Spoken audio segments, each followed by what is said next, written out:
Hello students, we have now come to the last topic of this chapter, this unit work and energy.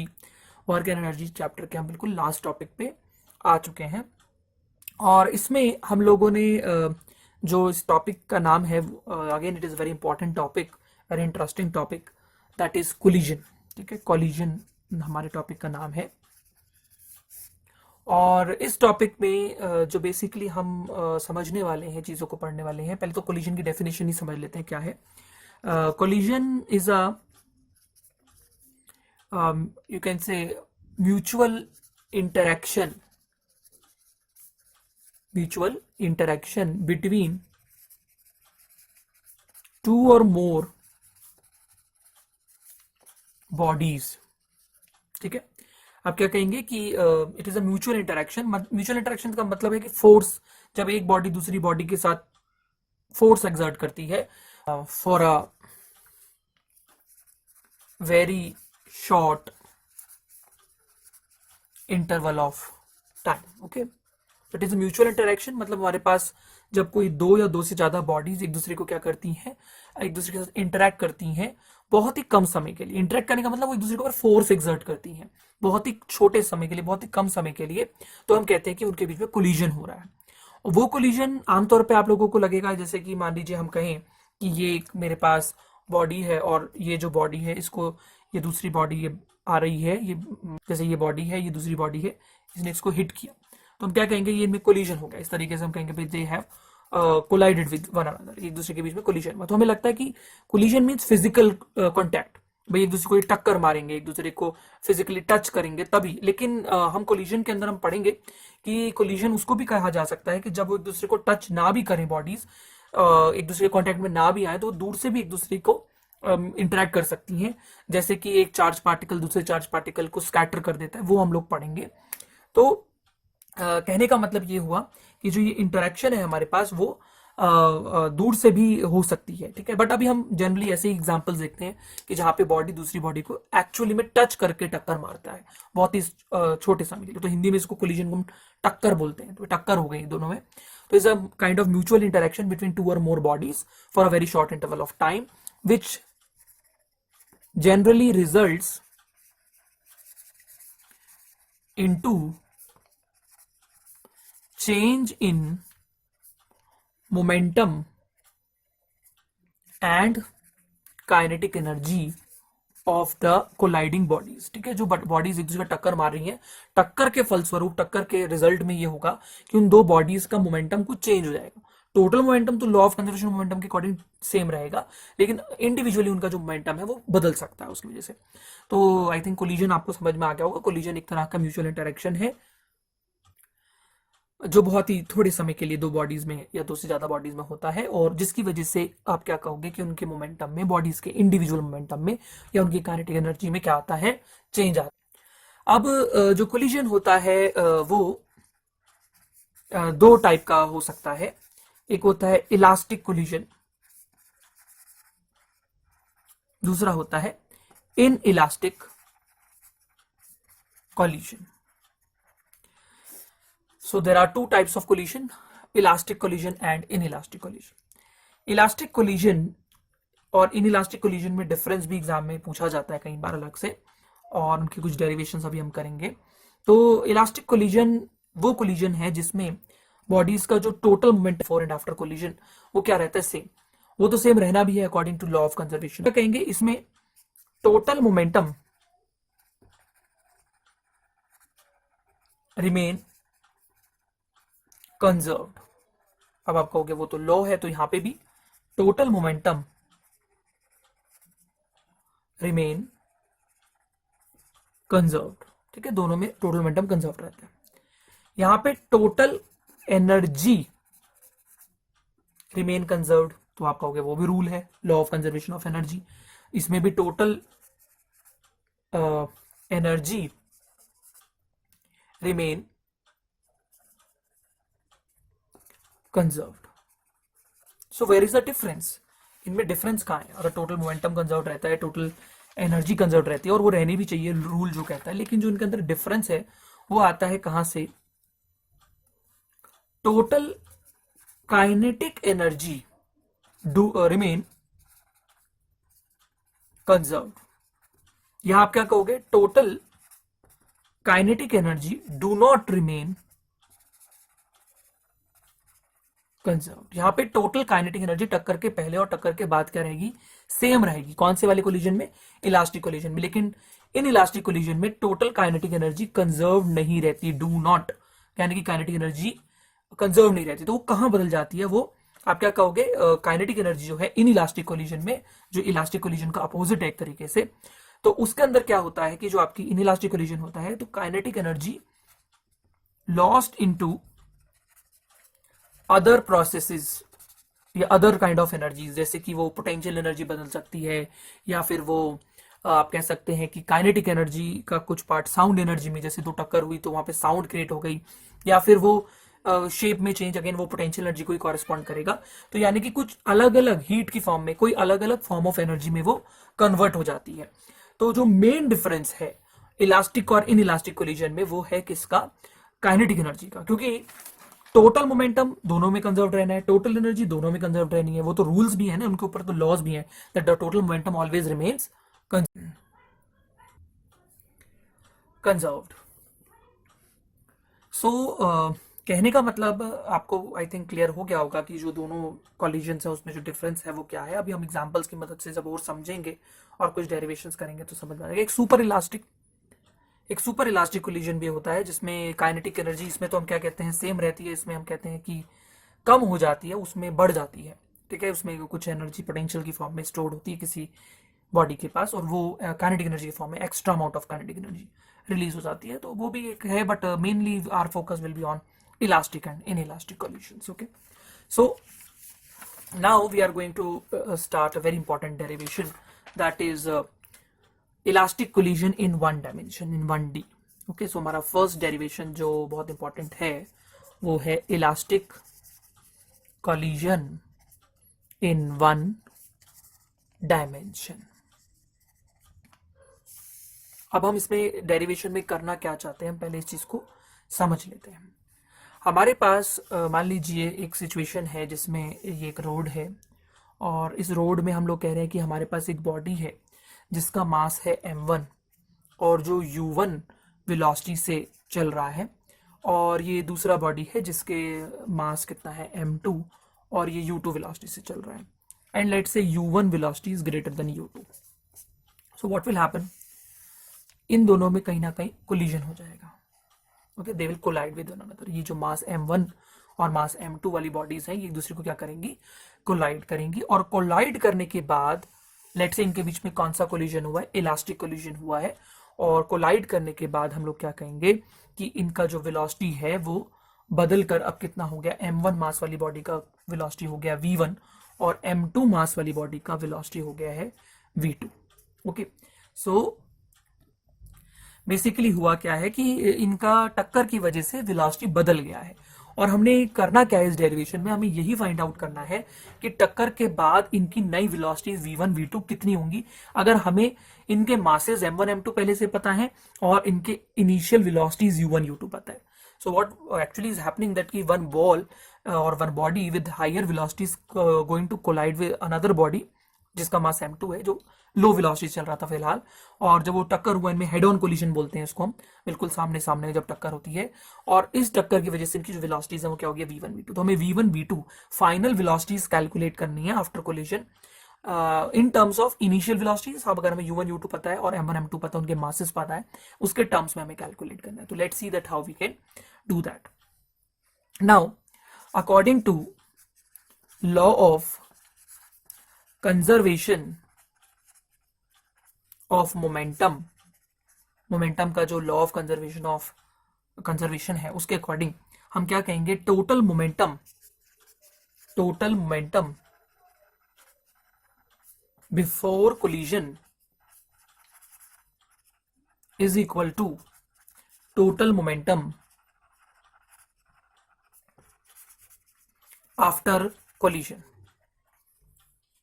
तो total momentum टक्कर से पहले था तो कितना था, टक्कर से पहले m1 मास वाली ये बॉडी u1 वेलोसिटी से चल रही थी, तो इसका मोमेंटम था m1 इंटू u1।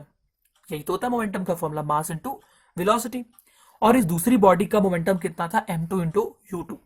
तो हम लिख सकते हैं पहली बॉडी का टोटल मोमेंटम में लिखते हुए m1 इंटू यू वन, और टोटल निकालने से लिए प्लस कर देंगे दूसरे वाली बॉडी के मोमेंटम से m2 into u two is equal to इसका मोमेंटम, अब टक्कर के बाद इन दोनों का मोमेंटम कितना है वो हम लिखेंगे m1 into we one collision के बाद और m2 इंटू वी टू.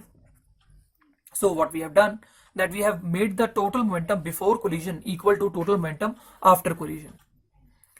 तो अब हम क्या करेंगे, इसमें कुछ रीअरेंजमेंट्स करेंगे और हम कहेंगे दैट टोटल मोमेंटम जो हमारे पास है, अगर उसमें हम ठीक है हमने इनिशियल मोमेंट टक्कर से पहले और टक्कर के बाद वाले मोमेंटम बराबर रख दिए हैं टोटल, अगर हम वन वाली क्वांटिटीज जो हैं जैसे m1 u1 minus m1 into we one इधर ले आए और m2 v2 minus m2 u2 कर दें, ठीक है.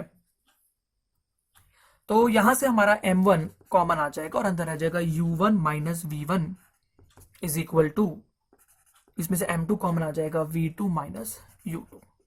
Okay, so what we have done, हमने law of conservation of momentum का यूज किया जो हमें कहता है total momentum before collision is equal to total momentum after collision, ठीक है. अब हम लोग क्या करेंगे, इसी में ऐसा मान लेंगे कि जो ये हमारे पास बॉडीज हैं जिसका मास m1 है और वो u1 वेलोसिटी चल रही है और m2 है u2, और क्योंकि हम इलास्टिक कोलिजन डिस्कस कर रहे हैं तो इलास्टिक कोलिजन में अगर हम इलास्टिक कोलिजन की बात कर रहे हैं तो हमें पता है इन इलास्टिक हाँ, ये नहीं है कि आप इसको एक साथ गिन लें, इलास्टिक कोलिजन या इन एन इलास्टिक कोलिजन लिख लो. तो एक इलास्टिक कोलिजन में क्या होता है कि total kinetic energy before collision टक्कर से पहले बराबर होती है total kinetic energy after collision के. तो टक्कर के पहले और टक्कर के बाद जो काइनेटिक एनर्जी होगी वो क्या होगी, बिफोर एंड आफ्टर क्या होगी, इक्वल होनी चाहिए. तो टोटल काइनेटिक एनर्जी का फॉर्मूला होता है half into mass into velocity का स्क्वायर. तो हम लिखेंगे इसको half into m1 into u1 square और इसके लिए लिखेंगे half into m2 into u2 square is equal to total kinetic energy after collision. अब आफ्टर कोलिजन इसकी वेलोसिटीज क्या है, v1 हम लिखेंगे m1 into v1 square plus half into m2 into v2 square. तो सबसे पहले तो आप लोग क्या करेंगे, आपने बराबर रख दी total kinetic energy before and after, half common लेके m1 u1 square plus m2 u2 square is equal to half, इसमें से भी कॉमन ले लो, m1 v1 square plus m2 v2 square. तो हाफ से हाफ कैंसिल हो जाएगा. फिर आप जैसे आपने मोमेंटम वाले काम में किया था ना कि m1 वाले एक तरफ और m2 वाले एक तरफ कर लिए थे, रीअरेंज कर लिए थे, तो यहाँ पे भी हम यही काम करेंगे. m1 into u1 square minus m1 into v1 square is equal to m2 into v2 square minus m2 into u2 square. अब आप क्या करेंगे, इसमें से m1 कॉमन ले लेंगे और अंदर आ जाएगा u1 square minus v1 square is equal to, इसमें से m2 कॉमन ले लेंगे v2 square minus u2 square. इसको आप थोड़ा सा सॉल्व कर लें अगर, तो आप लिख सकते हैं m1 into, you know that a square minus b square, maths में फॉर्मूला पढ़ते हैं ना, कब से पढ़ते आ रहे हैं, a square minus b square क्या होता है, a minus b, a plus b. तो we can write it as u1 minus v1 u1 plus v1 is equal to m2 v2 minus u2 v2 plus u2. तो हमने a square minus b square का जो formula होता है वो यहाँ पे अप्लाई कर दिया. सो अब आप क्या करें कि जो आपके पास ये इक्वेशन आई थी मोमेंटम्स बराबर रख के, इसको फर्स्ट इक्वेशन कह देंगे m1 और m2 वाले एक तरफ ले जाने के बाद, और काइनेटिक एनर्जी में जब आपने यही काम किया तो इसको सेकंड इक्वेशन कह देंगे. अब आप क्या कर सकते हैं कि जो आपने फर्स्ट इक्वेशन में किया था और सेकंड इक्वेशन में किया था, आप इन दोनों को डिवाइड कर सकते हैं. What you can do that, you can divide both the equations. आप इन दोनों इक्वेशंस को डिवाइड कर सकते हैं. Okay, so we are dividing them.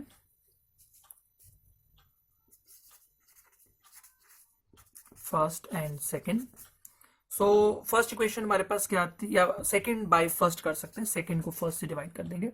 तो सेकंड इक्वेशन क्या है हमारे पास, m1 into u1 minus v1 into u1 plus v1, m2 into v2 minus u2 v2 plus u2 divided by, अगर आप इसको डिवाइड कर देंगे जो फर्स्ट इक्वेशन में आपका आया था, it was m1 into u1 minus v1 और इधर m2 into v2 minus u2।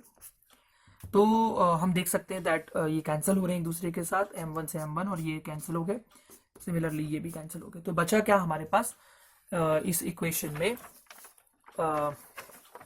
We can say that it will be u1 plus v1 is equal to v2 plus u2. Okay, so we are left with this. Now let's say this equation is third equation, and from this equation also you can write that v1 is equal to v2 plus u2 minus u1. Okay, तो ये जो आपके पास value आई है v1 is equal to v2 plus u2 minus u1, इसको अगर आप use कर दें कौन सी इक्वेशन में, फर्स्ट इक्वेशन में, इस इक्वेशन में, फर्स्ट इक्वेशन में, तो क्या होगा आपकी इक्वेशन में यहाँ v1 वाली जगह पर भी v2 वाली चीज आ जाएगी। तो पूरी इक्वेशन में केवल v2 ही एक ऐसी चीज बचेगी जो हमें नहीं पता और उसको कैलकुलेट किया जा सकता है। तो using value of v1 in equation number 1, तो इक्वेशन नंबर 1 हमारे पास क्या थी, it was m1 into u1 minus v1। If you remember it was u1 minus v1। तो हम लोग क्या कर सकते हैं, v1 की जगह ये लिख सकते हैं v2 plus u2 minus u1। तो हमने क्या किया, बेसिकली जो v1 की वैल्यू थी जो हमारी आई है वो हमने यहाँ पे पुट कर दी v1 की जगह फर्स्ट इक्वेशन में। ओके, फर्स्ट इक्वेशन में v1 की जगह ये वाली वैल्यू हमने क्या कर दी, पुट कर दी, और इक्वल टू हमारे पास क्या था वहां पे m2 into it was v2 minus u2। Okay, यही था ना, v2 माइनस u2। तो हमने फर्स्ट इक्वेशन पुट कर दिया। थोड़ा सा इसको सॉल्व करेंगे तो हमारे पास क्या आएगा, m1 इंटू u1 माइनस ये प्लस हो जाएगा, तो u1 क्या हो जाएगा, twice of u1 minus v2 minus u2 is equal to m2 into v2 minus u2। थोड़ा सॉल्व कर लो, उसको मल्टीप्लाई कर लो, 2m1 u1 minus m1 v2 minus m1 u2 is equal to m2 into v2 minus m2 into u2। Okay, हमने ऐसे इसको multiply कर दिया। अब क्या करना है, हमें v2 निकालना है, वेलोसिटी निकालनी है, फाइनल वेलोसिटी। v1 भी निकालनी है, v2 भी निकालनी है, पहले एक चीज कैलकुलेट हो जाए। तो हम लोग क्या करेंगे, यहां से जो ये v2 वाले टर्म्स हैं ये एक तरफ कर देंगे, हम इसको लिख देंगे इस तरफ, m2 इंटू v2 माइनस दूर जाके क्या हो जाएगा, प्लस m1 इंटू v2, और ये माइनस m2 u2 उधर ले जाएंगे, तो 2m1 u1 ये माइनस हो जाके प्लस हो जाएगा, plus m2 into u2 minus m1 into u2। तो आपने ध्यान से देखे करा क्या मैंने, कुछ बस खास नहीं, इसको उठा के इधर ले गए और इस वाले को उठा के m2 इंटू u2 को उठा के हम इधर ले आए। ठीक है, लेफ्ट साइड में थोड़ा सा इसको RHS में, इसको LHS में। अब आप क्या करेंगे, आपके RHS में बेसिकली क्या आ रहा है, m2 plus m1 into v2, और इसमें भी आप थोड़ा सा रीअरेंज कर लें, 2m1 u1 ये पहले लिख लें, कोई फर्क नहीं पड़ता, माइनस, और इसमें से आप u2 कॉमन ले सकते हैं, माइनस m2 इंटू u2। इसको डिवाइड में ले जाए, m1 प्लस m2 ये चीज, इसको डिवाइड में ले जाए तो आपके पास क्या आ जाएगा, 2m1 u1 divided by m1 plus m2 minus m1 minus m2 divide by m1 plus m2 in equal to v2। तो ये हमारे पास फाइनल वेलोसिटी का एक्सप्रेशन डिराइव हो गया। ठीक है, ये हमारे पास फाइनल वेलोसिटी का एक्सप्रेशन डिराइव हो गया, दैट v2 हमारे पास इतना आ रहा है। तो अब हमने क्या कर दिया, बेसिकली v2 की वैल्यू मैं दोबारा यहाँ पे रीअरेंज करके लिख रहा हूँ, v2 is equal to twice of m1 by m1 plus m2 into u1 minus m1 minus m2 divide by m1 plus m2 into u2। ये फॉर्मूला आपको याद भी रखना है, this is a very important formula. Okay, तो हमने second body की velocity तो कैलकुलेट कर दी, अब हमें फर्स्ट बॉडी की वेलोसिटी निकालनी है। उसके लिए हम कुछ खास नहीं करेंगे, जो हमारे पास ये वैल्यू आई थी ना, v1 is equal to v2 plus u2 minus u1, उसमें इस v2 वैल्यू को उठा के पुट कर देना है। ठीक है, ये जो आई थी ना, जो याद होगा थर्ड इक्वेशन कैसे आई थी, फर्स्ट इक्वेशन जो हमारी थी मोमेंटम को बराबर रखकर आई थी जो, और जो हमारे पास काइनेटिक एनर्जी को बराबर रखकर आई थी, उस वाली को हमने डिवाइड किया था उन इक्वेशंस को, तो हमारे पास ये एक्सप्रेशन जो आप देख रहे हो ये आया था। ठीक है, तो अब हमें करना यही है कि हमें जो ये एक्सप्रेशन आ रहा है या वेलोसिटी आ रही है, फाइन थर्ड इक्वेशन से ही आई थी, u1 को उधर ले जाके, उसको इसमें हमने पुट कर दे रहे हैं। तो हमारे पास बेसिकली क्या आएगा, V1 is equal to 2m1 by m1 plus m2 into U1 minus m1 minus m2 divide by m1 plus m2 into U2 plus U2 minus U1। तो हमने उठा के बस ये क्या किया कि ये सारा, तो ये हमारा यहाँ तक ये V2 ही है, तो V2 का फॉर्मूला जो आया था वो हमने यहाँ पे पुट कर दिया। आप कुछ कर सकते हैं इसमें, तो ये कर सकते हैं हम लोग दैट वी कैन टेक ये जो U1 वाले टर्म्स हैं हमारे, ये वाले और ये वाले, और ऐसी जो U2 वाले टर्म्स हैं, ठीक है, इसमें से हम लोग क्या कर सकते हैं, U1 कॉमन ले सकते हैं। तो हमारे पास क्या आएगा, 2m1 by m1 plus m2 minus 1 into U1, और इसमें से हम लोग क्या कॉमन ले सकते हैं, U2 m1 minus m2 by m1 plus m2 plus 1 into U2।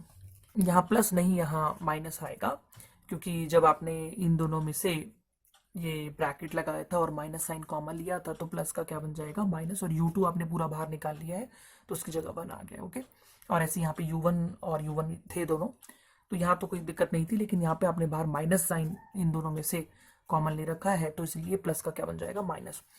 तो अगर आप इसको सॉल्व करेंगे, एलसीएम लेंगे, तो ये बनेगा 2m1 minus m1 minus m2 divide by m1 plus m2 into U1 minus m1 minus m2 minus m1 minus m2 divide by m1 plus m2 into U2। Okay, तो आप क्या कहेंगे कि इसमें अगर हम थोड़ा सा देखें तो क्या बचेगा हमारे पास, V1 is equal to 2m1 में से m1 गया m1 minus m2 by m1 plus m2 into U1, और ऐसे ही इसमें से आप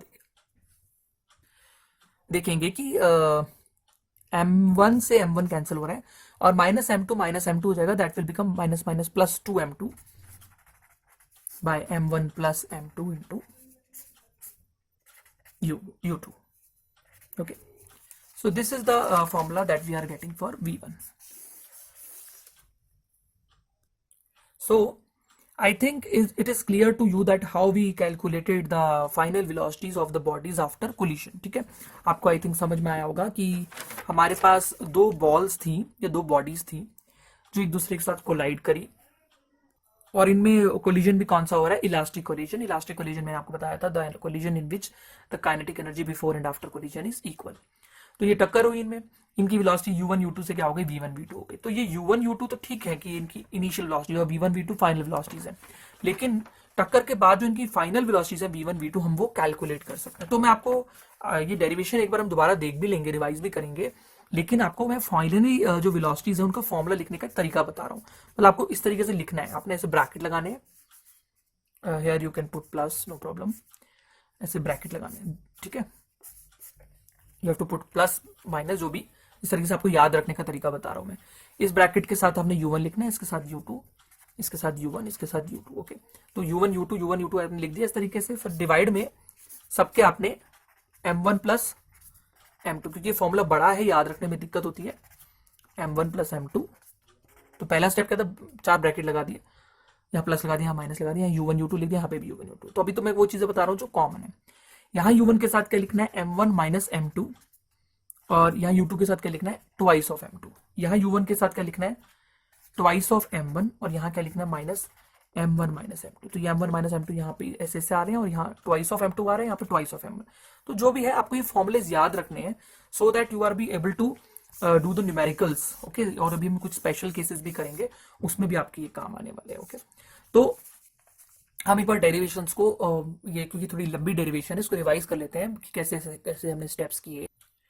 सो हम फिर से एक बार देख लेते हैं। हमारे पास दो बॉडीज थी जिनके मासेस m1 m2 थे, जो U1 U2 वेलोसिटी से चल रही थी, उनमें हो गई टक्कर, और टक्कर के बाद उनकी वेलोसिटीज कितनी हो गई, V1 V2 हो गई। हमें V1 V2 ही निकालनी है, फाइनल वेलोसिटीज ही निकालनी है in terms of m1 m2 U1 U2। Okay, तो हमने law of conservation of momentum लगाया, जिसके according total momentum before and after collision क्या हो रहा है, बराबर होता है। तो हमने बराबर रख दिया उनको। उसके बाद हमने क्या कहा कि आप जो टोटल मोमेंटम है और जो आपने इधर लिखा है उसमें 1 वाले टर्म से एक तरफ लिया है, 2 वाले टर्म से एक तरफ लिया है, इसमें से m1 और इसमें से m2 हमने कॉमन ले लिया। हमारा मेन पर्पस यही है कि हम V1 V2 निकाल लें, कुछ करके सॉल्विंग करके। So this is our equation number 1. Okay, फिर हमने कहा क्या कहा आगे कि जब हम इलास्टिक कोलिजन की बात करते हैं तो total kinetic energy before and total kinetic energy after collision must be equal. तो टोटल काइनेटिक एनर्जी हमें पता है half m1u1 plus half m2u2 होगी टक्कर से पहले वाली, और टक्कर के बाद वाली जब वेलोसिटीज v1 v2 हो गई हैं तब कितनी होगी half m1v1 plus half m2v2. फिर हमने हाफ कॉमन जो था कॉमन लेके कैंसिल कर दिया, इसमें भी 1 वाले एक तरफ 2 वाले एक तरफ किए, कुछ कॉमन लिया तो ये u1 माइनस v1 था तो u1 minus v1 u1 plus v1 ऐसे यहाँ लिखा. और सेकेंड इक्वेशन को ये जो फर्स्ट इक्वेशन आई थी इससे क्या कर दिया, डिवाइड कर दिया. डिवाइड करने के बाद हमारे पास क्या आया, the answer is u1 plus v1 is equal to v2 plus u2. यहाँ से v1 इज इक्वल टू कितना आ रहा है v2 plus u2 minus u1. Okay, इसके बाद आपने क्या किया, इन दोनों को या फर्स्ट इक्वेशन जो हमारे पास आ रही है या आपने जो v1 की वैल्यू आ रही है v1 plus v2 plus u2 minus u1 को उठा के इस फर्स्ट इक्वेशन में इस जगह पे ओके इस जगह पे v1 की वैल्यू के अंदर ये वाली वैल्यू पुट कर दी. ओके, जब आपने ये पुट किया यहाँ पे ये सारी चीज इसकी जगह पुट कर दिया, m1 u1 माइनस ये सब कुछ उठा के यहाँ रख दिया, इसको सॉल्व किया तो आपके पास v2 आ गया, और v2 की वैल्यू को उठा के जब आपने वापस इसी में इक्वेशन में पुट कर दिया तो आपके पास फाइनली v1 भी आ गया. ओके, वो इतना आ रहा है. तो आपको हम यही याद करा रहे हैं कि आपको किस तरीके से फॉर्मूला लिखना है. v1 लिखा, v2 लिखा, उसके बाद आपने bracket plus minus u1 u2 u1 u2 divided, सबके डिवाइड में m1 प्लस m2 लगाना है आपने.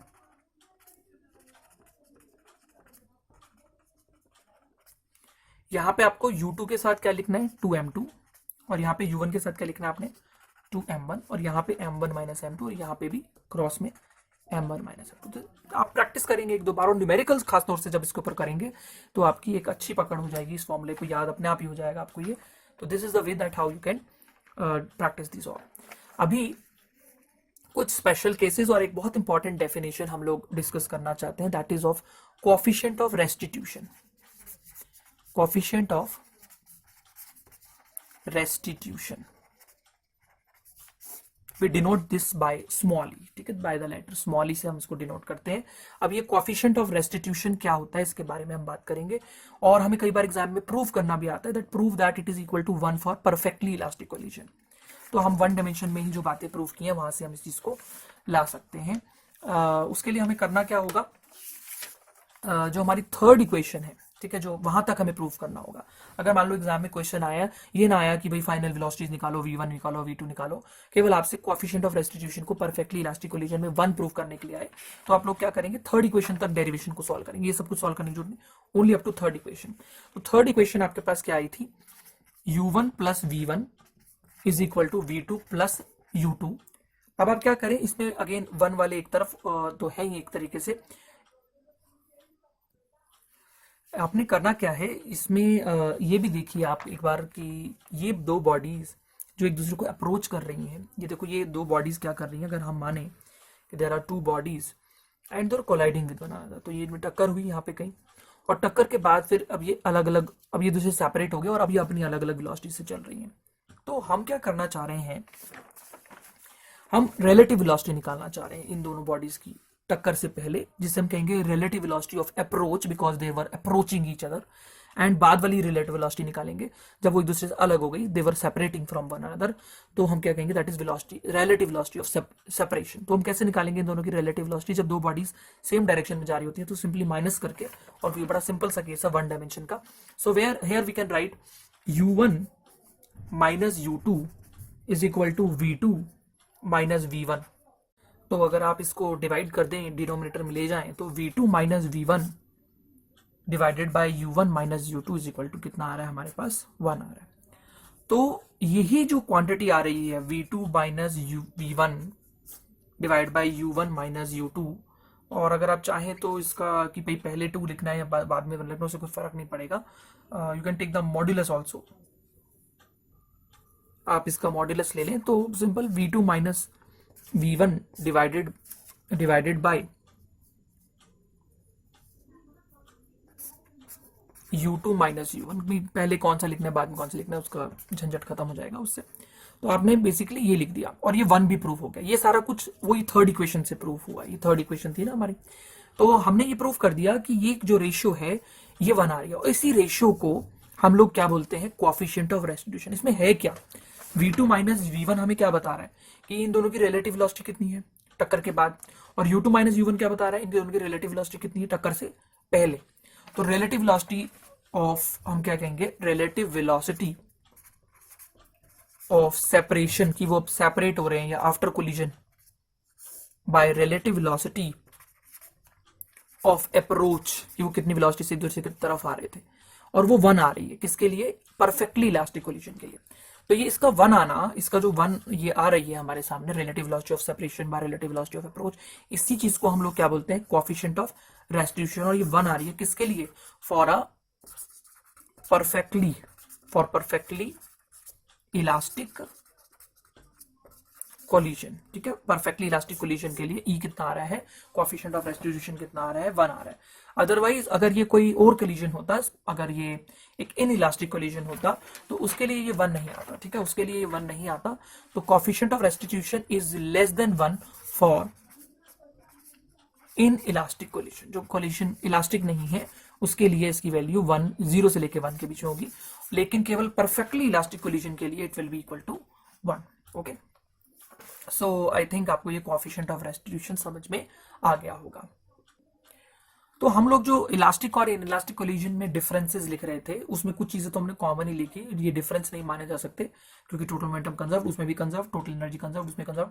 हाँ, काइनेटिक एनर्जी इसमें कांस्टेंट रहती है बिफोर एंड आफ्टर कोलिजन, और इन इलास्टिक कोलिजन में कांस्टेंट नहीं रहती है, वो दूसरी प्रोसेसेस में दूसरी तरह की एनर्जीज में कन्वर्ट हो जाती है। तो एक डिफरेंस ये भी हो सकता है कि इलास्टिक कोलिजन के लिए कोएफिशिएंट ऑफ रेस्टिट्यूशन, अगर वो परफेक्टली इलास्टिक कोलिजन है तो वो 1 होगा, और अगर वो इलास्टिक कोलिजन नहीं है, वो इन इलास्टिक कोलिजन है, तो वो 0 से 1 के बीच में होगा। और अगर परफेक्टली इन इलास्टिक कोलिजन है तो ई 0 होगा। एक परफेक्टली इलास्टिक कोलिजन होता है, एक परफेक्टली इन इलास्टिक कोलिजन होता है। तो e equal to 0 for perfectly inelastic collision, that we also going to discuss in our syllabus. Now अभी हम लोग क्या करेंगे, कुछ स्पेशल केसेस करेंगे।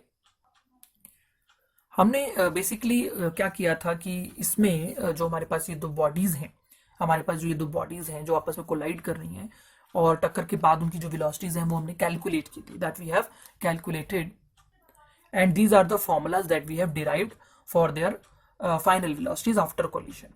Now what we are going to do is that, हम कुछ चीजों को, इसके कुछ स्पेशल केसेस करेंगे। ठीक है, let's do some special cases.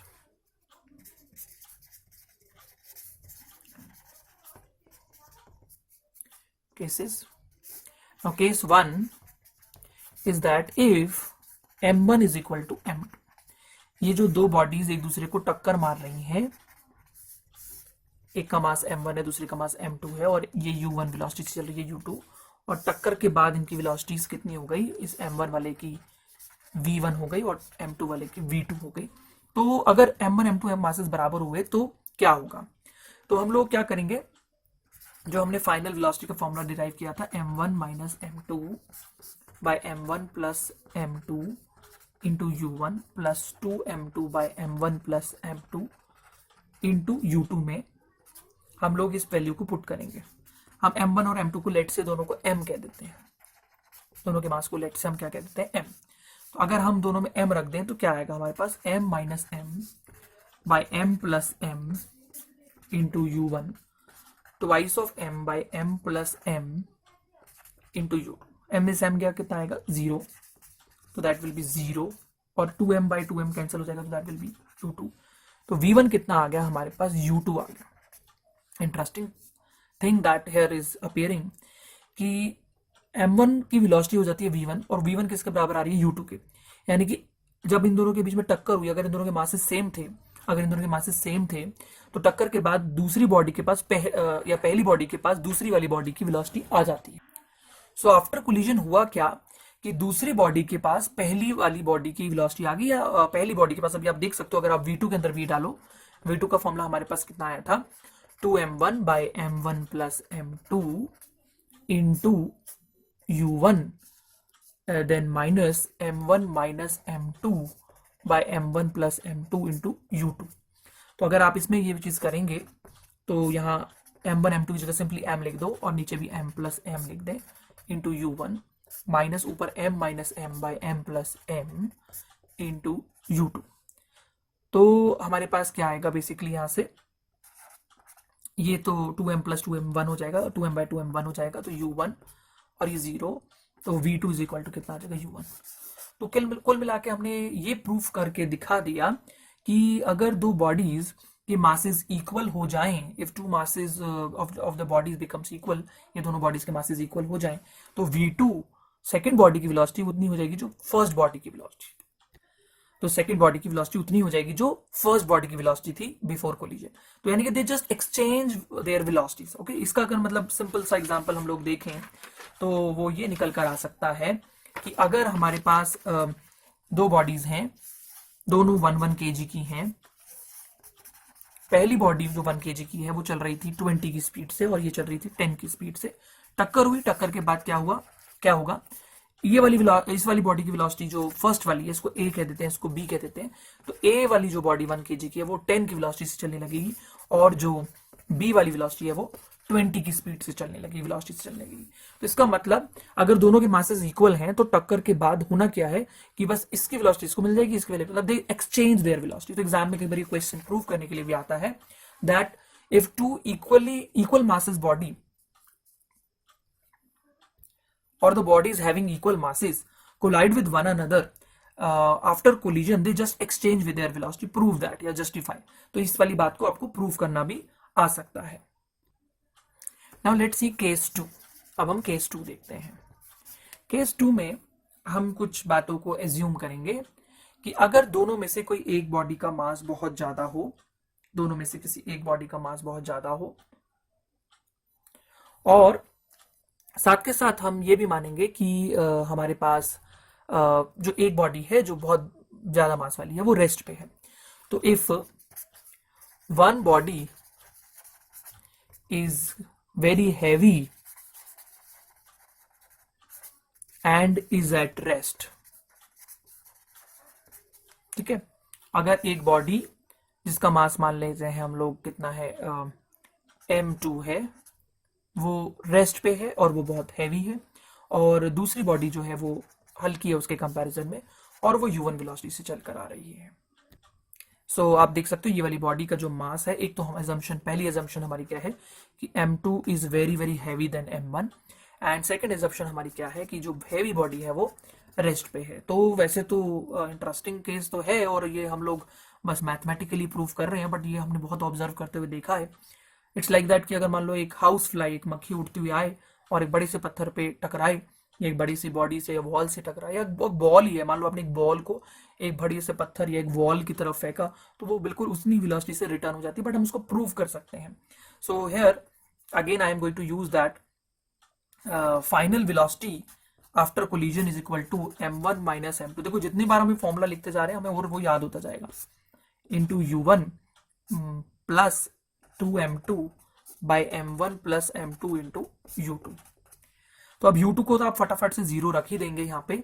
तो और एक चीज और करेंगे आप कि m1 m2 से बहुत छोटा है, तो m2 के सामने m1 की कोई वैल्यू नहीं है। प्लस में आप कह सकते हैं कि m1 प्लस m2 में अगर m2 बहुत बड़ा है तो m2 प्लस m1 को सिंपली m2 लिख दो, मतलब m1 की वैल्यू उसके सामने बहुत कम है तो उसको हम इग्नोर कर सकते हैं, और ऊपर भी इग्नोर कर सकते हैं, ऊपर उसको 0 मान सकते हैं हम लोग एज कंपेयर टू m2। वैसे 0 नहीं है लेकिन m2 के सामने बहुत कम है, तो इसलिए हम उसको 0 माइनस m2 क्या लिख देंगे, सिंपली माइनस m2 और इंटू u1, और u2 की वैल्यू तो 0 है ही, तो v1 कितना आ जाएगा, कैंसिल होके अप्रोक्सीमेटली कहेंगे क्योंकि ये अप्रोक्सीमेटली हमने माना है, अप्रोक्सीमेटली माइनस u1, या v1 is very very close to minus u1, ठीक है। तो इसका मतलब क्या हुआ कि ये बॉडी आएगी m2 से टक्कर खाएगी, तो v1 कितना आ रहा है, v1 u1 का माइनस आ रहा है, मतलब वो टक्कर के बाद उतनी ही वेलोसिटी से लेकिन अपोजिट डायरेक्शन में चली जाएगी, मतलब उसकी जो वेलोसिटी होगी वो माइनस u1 होगी। v1 कितना आ रहा है, v1 आ रहा है माइनस u1। इट मीन्स अगर एक बहुत भारी बॉडी हो और एक बहुत हल्की बॉडी से वो टकराए तो हल्की बॉडी जो है टकराएगी और वो उतनी ही वेलोसिटी से उल्टे पैर दौड़ जाएगी। मतलब हमने ये प्रूफ कर दिया कि v1 is approximately equal to minus u1। और इस वाली बॉडी पे क्या फर्क पड़ेगा, वैसे तो पता है इस बॉडी पे कोई फर्क नहीं पड़ेगा, it is quite heavy as compare to that, but you can prove again from this v2 is equal to m1 2m1 divided by m1 plus m2 into u1 minus m1 minus m2 by m1 plus m2 into u2। Okay, so अगर आप इसको देखेंगे तो आप समझ सकते हैं कि इसमें से आप m1 जो है आपका वो बहुत नेग्लिजिबल है, तो आप उसको ऑलमोस्ट 0 लिख सकते हैं इंटू u1, और यहां पे अगेन m2 बहुत ज्यादा है तो आप इसको क्या लिखेंगे माइनस m2, और नीचे m2 divide by u2, minus minus will become plus और ये कैंसिल हो जाएगा। तो v2 अभी भी u2 है और u2 तो हमारे पास क्या था 0, आप इसको 0 भी लिख देंगे तो दैट इज 0, तो मतलब उसकी वेलोसिटी के पहले 0 थी तो अभी भी 0 ही रहेगी। तो अगर एक बहुत भारी ऑब्जेक्ट एक बहुत हल्के ऑब्जेक्ट के ऊपर टकराए तो वो हल्का ऑब्जेक्ट उतनी ही वेलोसिटी से वापस चला जाएगा, और भारी ऑब्जेक्ट अगर वो रेस्ट पे था तो वो रेस्ट पे ही रहेगा। तो आई थिंक ये आपको क्लियर हुआ होगा। Elastic collision in one dimension, हमने इसके अंदर फाइनल वेलोसिटीज के एक्सप्रेशन डिराइव करे, और साथ के साथ हमने ये भी डिराइव किया कि coefficient of restitution perfectly elastic collision के लिए 1 होता है। कोएफिशिएंट परफेक्टली इलास्टिक कोलिजन के साथ साथ हमें ये भी समझा कि अगर कोई और तरह का कोलिजन है जैसे इन इलास्टिक कोलिजन है तो उसकी वैल्यू 0 से 1 के बीच में हो सकती है।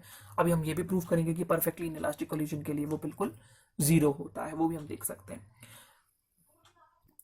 साथ के साथ हमने वही जो वेलोसिटीज के फॉर्मूले डिराइव करे थे उसके ऊपर कुछ स्पेशल केसेस भी। अब हम अगले लेसन में इलास्टिक कोलिजन इन 2 डायमेंशन और परफेक्टली इन इलास्टिक कोलिजन इन 1 डायमेंशन को पढ़ेंगे।